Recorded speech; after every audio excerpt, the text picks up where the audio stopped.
हम्म,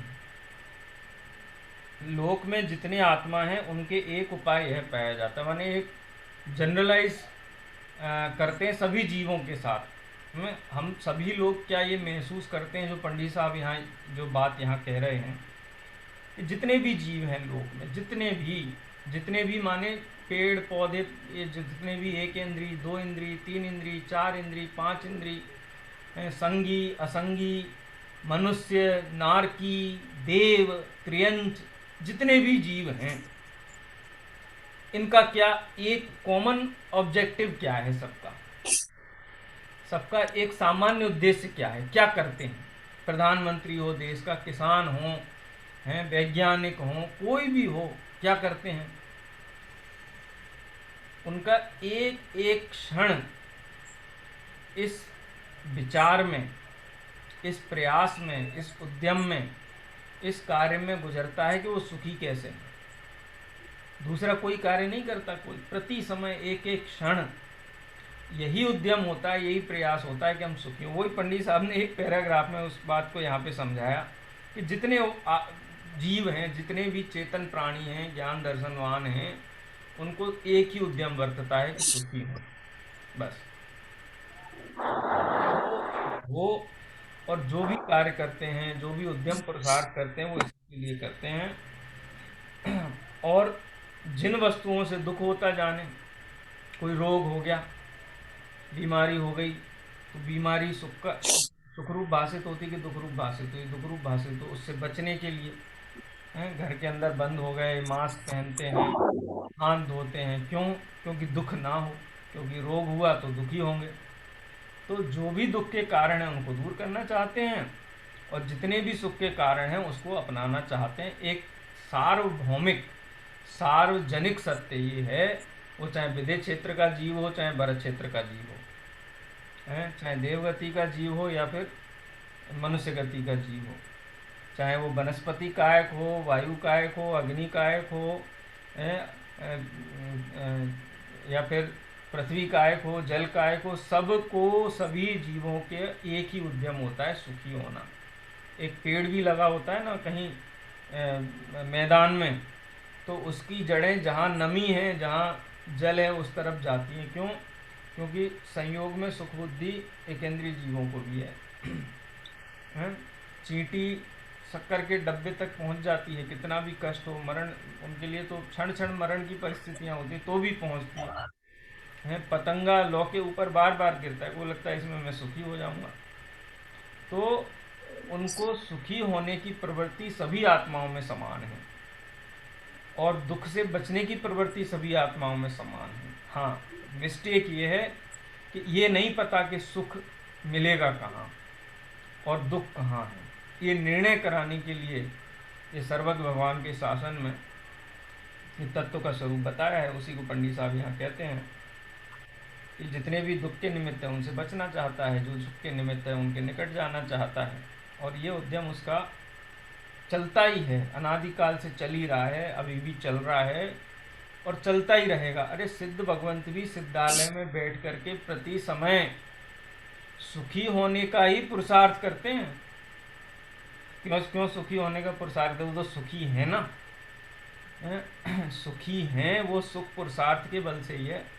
मोक्ष कोई पुरुषार्थ रहित अवस्था का नाम है, ऐसी बात नहीं है। वो सुखरूप अवस्था है, उसमें भी प्रति समय अनंत पुरुषार्थ है। तो सुखी होने के लिए, सुखी रहने के लिए निरंतर उद्यम बनते हैं। माने एक ये सार्वभौमिक वाक्य है जो एकेंद्रीय से लेकर के सिद्ध भगवंतों तक सब में घटित होता है कि सब सुखी होना चाहते हैं और दुख से दूर रहना चाहते हैं। तथा संकोच विस्तार आदि अवस्थाएं भी आत्मा के ही होती हैं। वह अनेक पर द्रव्यों का भी संयोग मिलता है, परंतु जिनसे सुख दुख होता न जाने उनके दूर करने का व होने का कुछ भी उपाय कोई नहीं करता। संकोच विस्तार होता है तो हाथी को देख करके कभी ऐसा आता है कि हम हाथी के जैसे बड़े हो जाएं, भेल मछली के जैसे बड़े हो जाएं? वो इसमें नहीं चलता उसका विचार। उसको आत्मा में संकोच विस्तार सामर्थ्य भी है, लेकिन संकोच विस्तार सामर्थ्य को के परिणमन में वो सुख दुख की कल्पना मतलब के लिए पुरुषार्थ नहीं करता है। हाँ, मैं हृष्ट पुष्ट हूँ, मेरे कंधे चौड़े हों, मैं बहुत बलवान हूँ, ऐसी अवस्था में सुख की कल्पना करके देह को अपना मान करके वो उद्यम कर सकता है। लेकिन आत्मा के प्रदेश बड़े हों या छोटे हों तो उसका सुख दुख से कुछ लेना देना नहीं है। इसलिए एक उदाहरण के रूप में दिया कि आत्मा के संकोच विस्तार आदि अवस्थाएं होती हैं, अनेक परद्रव्यों का संयोग भी मिलता है और सहज संयोग है। लेकिन इसका उद्यम किसके लिए चलता है? जिसमें सुख की कल्पना है उसके लिए उद्यम चलता है, और जिसमें दुख की कल्पना है उससे दूर होने का उद्यम चलता है। ठीक है, संयोग तो अनंत द्रव्यों का है, सहज संयोग है, तेजस शरीर है, कारमान शरीर है, औदारिक शरीर के अनंत पुद्गल परमाणु हैं, ये संयोग है जीव को। लेकिन दृष्टि जैसे गोल्ड है तो गोल्ड पे दृष्टि रही, क्योंकि वो ज़्यादा ये ऐश्वर्य का प्रतीक है, सारे विषयों की सामग्री यहाँ से मिलेगी, धन के ऊपर दृष्टि रहती है। देखो, एक 100 रुपए के नोट में क्या होता है? पुद्गल द्रव्य का पिंड है ना, वो भी, उसमें भी स्पर्श रस गंध वर्ण है। लेकिन उसके संग्रह में तो उद्यमवंत रहता है। और कूड़े का ढेर है, कूड़े का ढेर में भी क्या है? अच्छा, ऐसा कौन सी चीज नोट में है जो कूड़े के ढेर में नहीं है? अगर दोनों की हम नोट में स्पर्श है, कूड़े के ढेर में भी स्पर्श है, नोट में भी वर्ण है, कूड़े के ढेर में भी वर्ण है, उसमें भी गंध है, इसमें भी गंध है। तो स्पर्श है, गंध, स्पर्श है, रस है, गंध है, वर्ण है, अस्तित्व है, ऐसे गुण कूड़े के ढेर में भी हैं और नोट में भी हैं, धन में भी हैं। लेकिन ये धन के पीछे भागता है, कूड़े के ढेर के संग्रह के लिए उद्यमवंत नहीं होता है, उसको तो दूर करना चाहता है, हटाओ यहाँ से। लेकिन द्रव्य सामान्य की अपेक्षा से देखा जाए तो दोनों ही स्पर्श रस गंध वर्ण वाहन हैं। लेकिन एक नोट में वो सुख की कल्पना करता है। अब यही अगर तिरंज गति के जीव की तरफ आप लगा दो, गुबरेला कीड़ा होता है ना, उसके सामने नोट रख दो और गोबर डाल दो तो किधर जाएगा? नोट की तरफ नहीं जाएगा, वो गोबर की तरफ जाएगा, क्योंकि उसको गोबर में सुख बुद्धि है। तो इस जीव के अनेक अवस्थाएं होती हैं, अनेक का संयोग होता है। लेकिन जिन पदार्थों में, जिन संयोगों में, जिस अवस्था में ये सुख दुख मानता है उसके लिए उद्यमवंत होता है। कहा ना कि जिनसे सुख दुख होता ना जाने उनके दूर करने का व होने का कुछ भी उपाय कोई नहीं करता है। लेकिन जिन अवस्थाओं में, जिन संयोगों में सुख की कल्पना करता है उनको मिलाने के लिए उद्यम करता है। तो यहाँ आत्मद्रव्य का ऐसा ही स्वभाव जानना, और तो सर्व अवस्थाओं को सह सकता है, एक दुख को नहीं सह सकता है। परअवस्था से दुख हो तो यह क्या करे? उसे भोगता है, परंतु स्वावस्था से तो किंचित भी दुख को सहन नहीं करता है।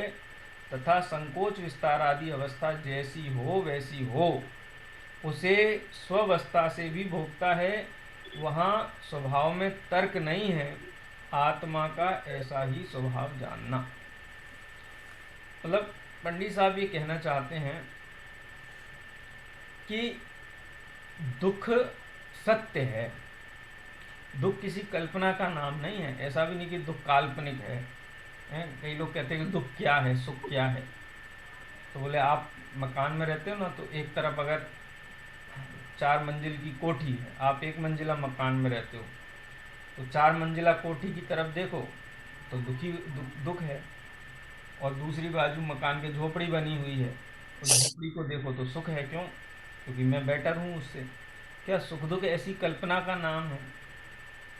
अगर सुख दुख ऐसी कल्पना का नाम है तो फिर तो इस दुनिया में जो सबसे धनवान व्यक्ति है, एलन मस्क हो या फिर बिल गेट्स हो, जो भी हो, उससे धनवान कोई नहीं है, वो सबसे टॉप पे है।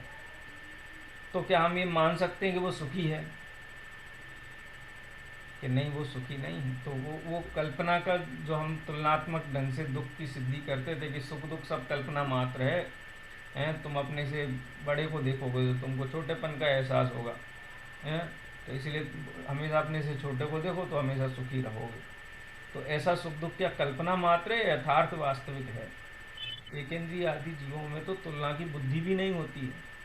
वो नहीं देखता पेड़ वृक्ष एक इंद्रिय जीव के बड़ा वाला बाजू वाला पेड़ बड़ा है इसलिए मैं दुखी हूँ, नहीं। सब मोह जनित दुख है।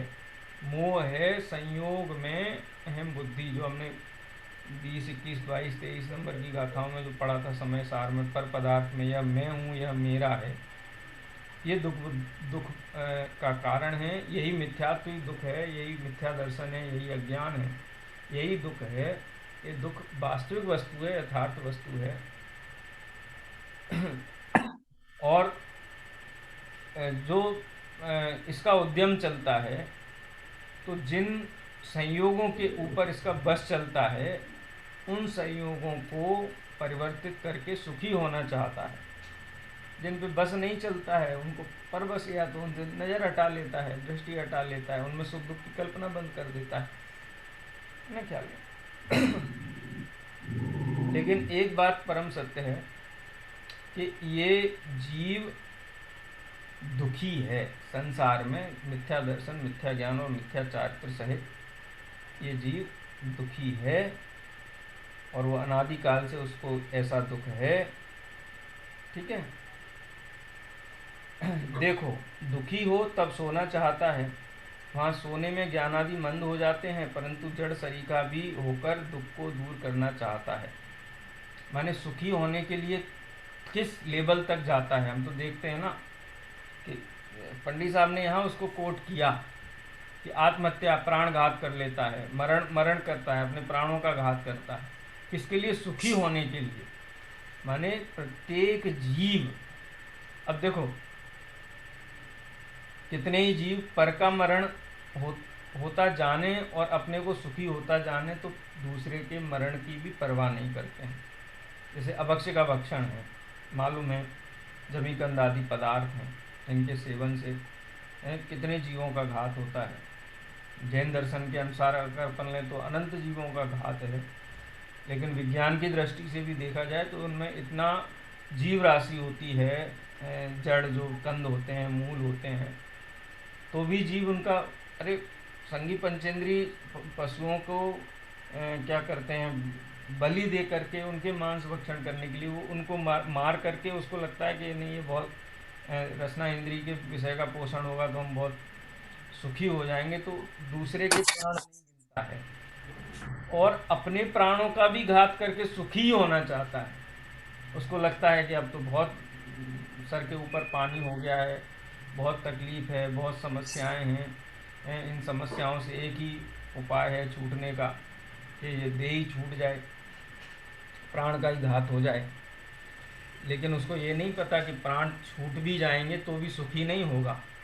ऐसी अवस्था मिलेगी कि देह के हजारों टुकड़े भी हो जाएंगे तो भी फिर प्राण नहीं छूटेंगे, ऐसे नरकादी अवस्थाओं में जाता है। लेकिन सुखी होने के लिए वो हर कार्य करता है। वो पंडित साहब यहाँ सोना चाहता है, कहते हैं अरे बहुत टेंशन हो रहा है, अब थोड़ी देर हम तो आराम करेंगे, थोड़ी नींद आ जाए, थोड़ी ये सब भूल जाएं। चाय पीते कि नहीं? वो तो सर बहुत दुख रहा है, बहुत टेंशन हो रहा है, ज़रा चाय पिला दो, थोड़ी देर सो लें, थोड़ी देर कहीं घूम लें, कहीं एकांत में बैठ लें, कुछ मनोरंजन कर लें। इन सब में भी उपाय जब भाषित नहीं होता है तो प्राण भी छोड़ करके सुखी होना चाहता है। जड़ सरीखा होकर दुख को दूर करना चाहता है निद्रा आदि के काल में, तथा मरना चाहता है, वहाँ मरने में अपना नाश मानता है, परंतु अपना अस्तित्व खोकर भी दुख दूर करना चाहता है। मैं ही नहीं रहूँगा तो कौन दुखी होगा, ऐसा कल्पना करता है। इसलिए एक दुखरूप पर्याय का अभाव करना ही इसका कर्तव्य है। ये पंडित साहब ऐसा कह नहीं रहे कि दुख दूर करना कर्तव्य है। ये कर्तव्य तो हमने मान ही रखा है, सारे ही उद्यम हमारे दुख दूर करने के लिए ही तो होते हैं। ये हम करते ही हैं। ये यही हमारा परम कर्तव्य हमने मान रखा है। लेकिन दुख दूर करने का और सुखी होने का जो उपाय है, मार्ग है, वो उपाय और मार्ग ठीक नहीं है, वो विपरीत है। इसलिए दुख दूर नहीं होता है। सुखी तो होना चाहता है, हर जीव सुखी होना चाहता है। तथा दुख ना हो वही सुख है। दुख के अभाव रूप अवस्था का नाम ही सुख है, अथवा सुख का ना होना ही दुख है। दोनों तरफ से अपन ले सकते हैं। कोई ऐसा कहे कि दुख माने कोई वस्तु नहीं है, वस्तु रूप नहीं है, अभाव रूप है। वैज्ञानिक आदि दर्शनों में, अन्य दर्शनों में ऐसा अभाव को भी वस्तु। तो सुख क्या है? कि दुख का अभाव ही सुख है। तो सुख अपने आप में कोई सत्य नहीं है, कोई वस्तु नहीं है। माने दुख अभावात्मक वस्तु है, दुख बोले ऐसी बात नहीं है। सुख तो आत्मा का स्वाभाविक गुण है, उसकी स्वाभाविक विशेषता है। और सुख मिथ्या मान्यताओं के कारण, असत कल्पनाओं के कारण इसके सुखरूप अवस्था नहीं है। और सुखरूप अवस्था नहीं होने से दुखरूप अवस्था प्रकट है। पंडित साहब ने रहस्यपूर्ण चिट्ठी में बात कही कि अनादिकाल से इस जीव ने जिस सुख का अंश भी वेदन में नहीं लिया था, सम्यक दर्शन होने पर ऐसा अतीन्द्रिय सुख होता है। माने हम तुलना करके नहीं बता सकते पांच इंद्रिय के विषयों में कभी ऐसा सुख मिला हो, कभी मिथ्या दृष्टि जीव ने उस सुख का वेदन किया हो। इतनी अनुपम वस्तु है ये। भले ही ये वाक्य ऐसा लगता है कि दुख ना हो वही सुख है। सुख है तो गुण आत्मा का सत्तात्मक वस्तु है, क्योंकि आकुलता लक्षण सहित दुख का अभाव ही निराकुल लक्षण सुख है। ठीक है। सो यह भी प्रत्यक्ष भाषित होता है। दुख नहीं रहेगा तो मैं सुखी हो जाऊंगा।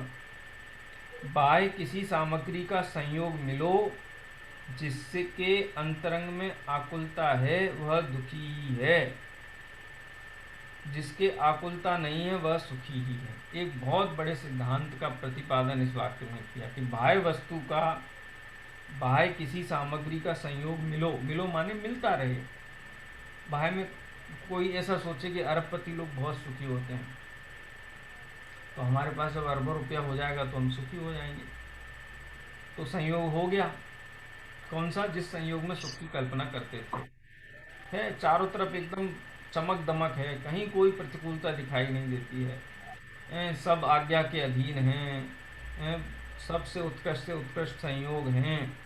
उन उत्कृष्ट से उत्कृष्ट संयोग, उत्कृष्ट से उत्कृष्ट कहना चाहिए जिसकी जीव कल्पना करता है, उनके होने पर भी क्या जीव सुखी होता है? नहीं होता है। तो इसलिए पंडित साहब यहाँ कहते हैं कि कोई भी संयोग मिलो जिसके अंतरंग में आकुलता है वह दुखी ही है। चक्रवर्ती सिंहासन पर बैठ कर के महादुखी है। सनत कुमार चक्रवर्ती सिंहासन पर बैठे हुए उतने शोभायमान नहीं होते हैं जितने शोभायमान उस सिंहासन के बिना नग्न दिगंबर वेश में होते थे। इसका मतलब ये कोई भी संयोग मिलो, संयोग से सुख दुख नहीं है। जिसके अंतरंग में आकुलता है वो दुखी है, और जिसकी आकुलता नहीं है वह सुखी है। अब सिद्ध भगवंतों के पास क्या है बताओ? कोई प्रश्न पूछता क्या है आपके पास, तो हम लिस्ट के नाम तुरंत लगाने लगते हैं। हमारे पास एक मकान है, एक गाड़ी है, परिवार है, वस्त्र हैं, आभूषण हैं। अब सिद्ध भगवान से कोई पूछे आपके पास क्या है, तो क्या जवाब देंगे सिद्ध भगवान? क्या बोलेंगे? शरीर ही नहीं है। कुछ है कि नहीं सिद्ध भगवान के पास? हैं? शरीर तक नहीं। कहने का तात्पर्य है, पंडित साहब ये कहते हैं संयोग कुछ भी हो, लेकिन अंदर में आकुलता है तो जीव दुखी है। कुछ भी संयोग हो, अंतर में आकुलता नहीं है तो जीव सुखी है। जैसे मुनि पार्श्वनाथ के ऊपर जिस समय कमठ का उपसर्ग हो रहा था, उस समय वो सुखी थे, या फिर जब अपने राजमहल में मित्रों के, सखाओं के साथ में जब क्रीड़ा करते थे उस समय सुखी थे? कब ज़्यादा सुखी थे बताओ? हम्म? उत्सर्ग के समय। उपसर्ग के काल में, क्योंकि अंतरंग में आकुलता नहीं थी ना। श्रेणी मारते हुए जीव, हैं, कसायों का अभाव करते हुए जीव, निरंतर उत्कृष्ट सुख की तरफ आगे बढ़ते हुए जीव सुखी थे। वो तो बिल्कुल आगम से सिद्ध वस्तु है। और पार्श्वनाथ भगवान से भी पूछा जाए, उनका क्या है, पत्रकार लोग पूछते हैं आपको कैसा महसूस हो रहा है तो क्या कहते भगवान, कौन सी अवस्था को सुखरूप अवस्था बताते, बताया ना समोसरण में बैठ कर के 100 इंद्रों की, यही तो बताया कि श्रेणी के काल में जीव को जितना सुख होता है उतना चक्रवर्ती की संपत्ति मिल जाए उसका अंश मात्र भी वहां पे उसमें नहीं, सुख नहीं। ये बताया भगवान पार्श्वनाथ ने बाद में, जब सभा धर्म सभा सजी और जीवों ने पूछा कि सुखी कैसे हों, हैं, तो उपसर्ग को दुख का कारण नहीं बताते हैं, संयोग को सुख दुख का कारण नहीं बताते हैं। आकुलता में जो परिणमन है, मोह रंजित जो परिणाम है वही दुख है, और मोह से रहित, आकुलता से रहित जो परिणाम है वही सुख है। तथा आकुलता होती है, अब वो आकुलता का क्या कारण है, वह रागादिक कसाय भाव होने पर होती है, क्योंकि रागादिक भावों से यह तो द्रव्यों को अन्य प्रकार परिणमित कराना चाहे, और वे द्रव्य अन्य प्रकार परिणमित हों तब इसके आकुलता होती है।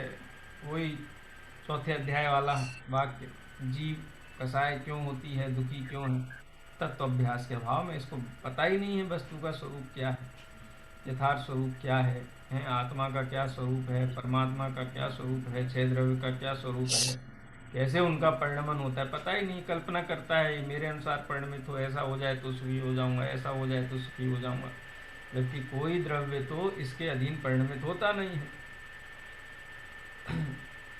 तो इसीलिए इसको आकुलता होती है, कसाएं होती हैं। वहां या तो अपने रागादि दूर हों, या आप चाहे उसी प्रकार सर्व द्रव्य परिणमित हों तो आकुलता मिटे, परंतु सर्व द्रव्य तो इसके अधीन नहीं है।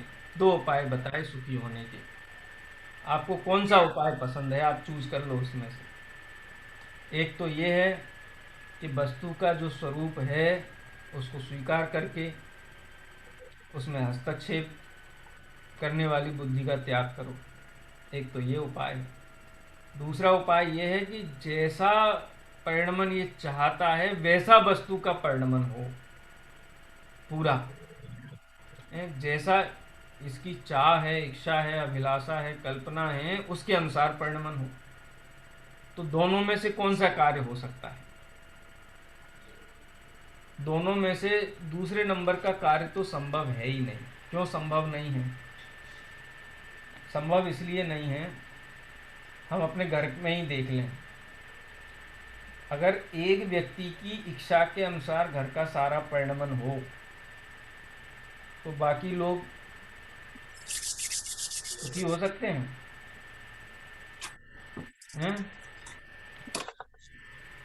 अगर सारा ही परिणमन एक हमारे अनुसार हो तभी हम सुखी होंगे, तो इसका मतलब ये है कि संसार में अनंत जीव हैं और अनंत जीव में से एक ही जीव सुखी हो सकता है, फिर सारे जीव सुखी नहीं हो सकते।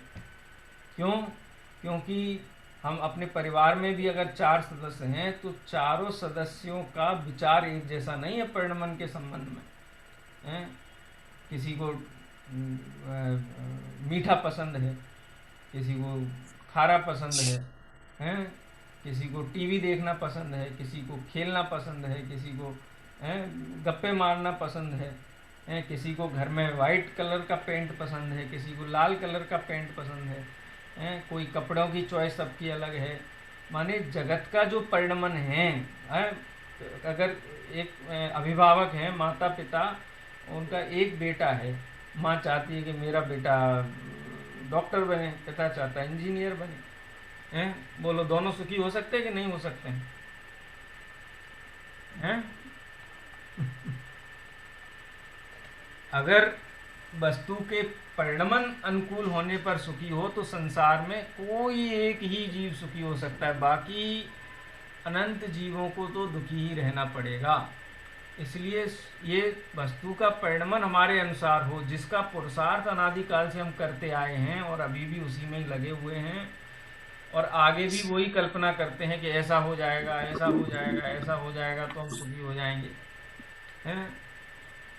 तो इसका मतलब ये है कि सर्वद्रव्यों के परिणमन अनुकूल होने से जो सुख की कल्पना है वो सुख की कल्पना ही खोटी कल्पना है, त्याज्य कल्पना है, छोड़ने योग्य कल्पना है। ठीक है। क्यों? क्योंकि सर्वद्रव्य तो इसके अधीन नहीं है। कदाचित कोई द्रव्य जैसी इसकी इच्छा हो उसी प्रकार परिणमित हो, तब भी इसकी आकुलता सर्वथा दूर नहीं होती। सर्व कार्य जैसे यह चाहे वैसे हो, अन्यथा न हो, तब निराकुल रहे। परंतु यह तो हो नहीं सकता। कोई कार्य अनुकूल होता है तो कोई प्रतिकूल भी होता है। हर बच्चा चाहता है मेरा बिल्कुल 100% मार्क्स से मैं पास हूँ। पास तो होता है, यानी पास तो होता है, पास होने की इच्छा तो पूरी होती है, लेकिन जितने मार्क्स से होती है उतनी नहीं होती है। बाद में एडमिशन के लिए भी जाता है, आईआईटी चाहिए उसको, आईआईटी बॉम्बे चाहिए, लेकिन उसको आईआईटी शिलोंग मिल जाती है। तो कुछ अनुकूल होता है, कुछ अनुकूल नहीं होता है। तो ये तो वस्तु का परिणमन है ही। और इसलिए पर पदार्थ में कुछ भी अनुकूल हो जाए ये संभव ही नहीं है। अनुकूल भाषित होता है, होता नहीं है। होता तो प्रत्येक द्रव्य के स्वतंत्र अपने परिणमन के अनुसार ही होता है, परंतु यह तो हो नहीं सकता क्योंकि किसी द्रव्य का परिणमन किसी द्रव्य के अधीन नहीं है। इसलिए अपने रागादि भाव दूर होने पर निराकुलता हो सो यह कार्य बन सकता है। ये पॉसिबल कार्य है। दो कार्य होते हैं ना, एक दो ऑप्शंस होते हैं। जो ऑप्शन संभव ही नहीं है उस ऑप्शन की तरफ नहीं जा सकते हैं, जो संभव है उसकी तरफ जाया जा सकता है। तो सारा विश्व, सारा परिणमन हमारे अनुकूल हो जाए, हमारी इच्छा के अधीन हो जाए, ये तो तीन काल में संभव है नहीं। दूसरा ऑप्शन ये है कि हम पर पदार्थों में जो रागादि भाव करते हैं, एकत्व ममत्व करते हैं, उनको दूर करें तो ये कार्य बन सकता है। क्योंकि रागादि भाव आत्मा के स्वभाव तो है नहीं, औपाधिक भाव हैं, परिनिमित्त से हुए हैं। जब भी राग होगा किसी पर द्रव्य के लक्ष्य से होगा, द्वेष होगा पर द्रव्य के लक्ष्य से होगा, क्रोध होगा पर द्रव्य के लक्ष्य से होगा, लोभ होगा किसी पर द्रव्य का होगा, मायाचारी होगी तो भी पर द्रव्य के लक्ष्य से ही होगी, मान होगा तो भी वो तुलना ही करेगा, मैं बड़ा और दूसरा छोटा। जहाँ छोटे बड़े की कल्पना नहीं हो वहाँ मान हो ही नहीं सकता है। यानी पर लक्ष्य से होने वाले भाव ही कसाय। देखो, एक तो कसाय की हमने परिभाषा पढ़ी है कि जो आत्मा को कसे सो कसाय है।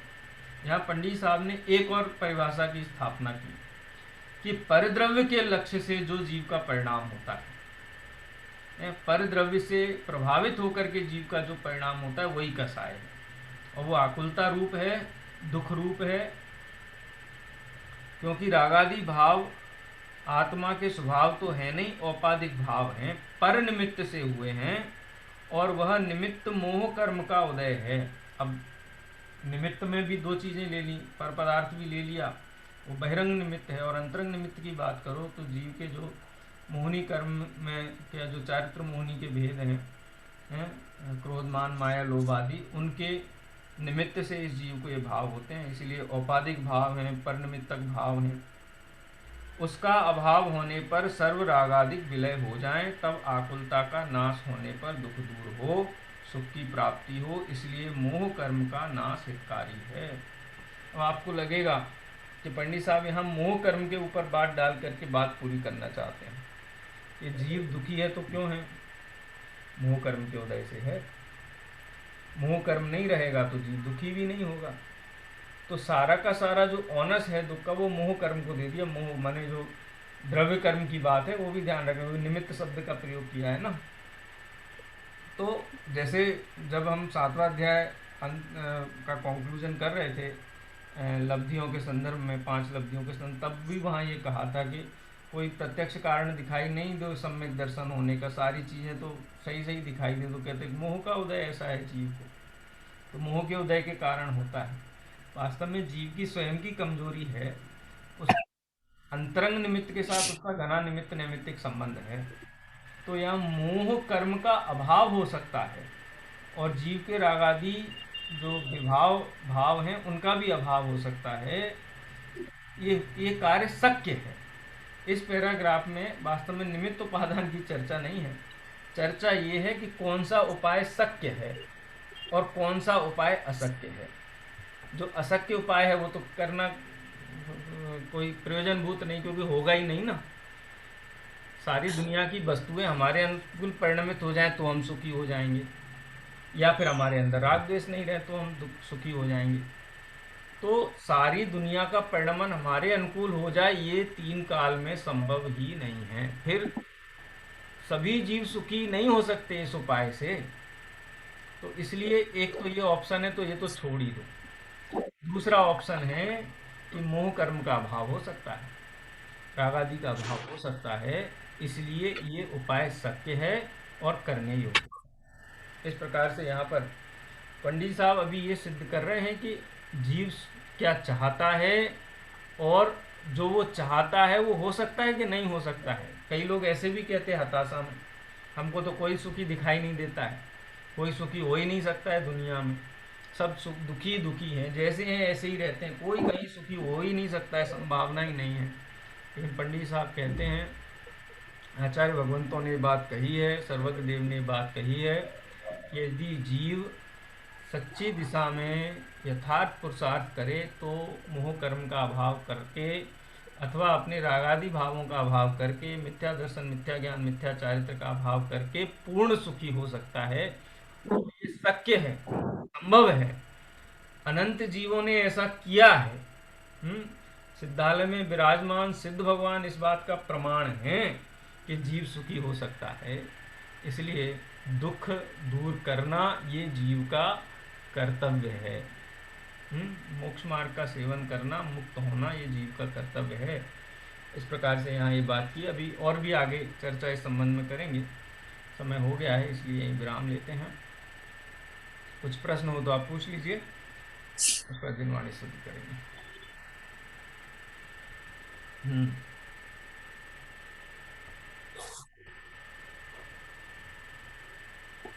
दिनवाणी शुद्ध करेंगे।